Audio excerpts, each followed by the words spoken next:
दोस्तों ये ज़िंदगी की जो घड़ी चल रही है, ये घड़ी का जो टाइम दिया गया है, ये लिमिटेड है।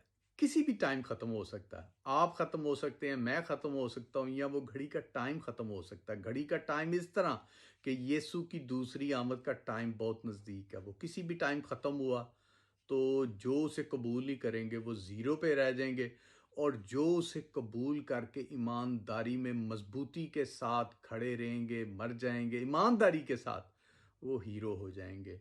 वो अबद की ज़िंदगी पाएँगे, अवार्ड पाएँगे, वो अवार्ड जो दुनिया के अवार्डों से सबसे बड़ा अवार्ड है। और वो आदमी जो वो अवार्ड पाएगा वो सोने की सड़कों पे चलेगा। और दोस्तों जो वो अवार्ड नहीं पाएगा, जो शैतान ने अवार्ड देना है, खौलती आग होगी। शैतान के अवार्ड से बचें, यीशु का अवार्ड अपनाएं दोस्तों।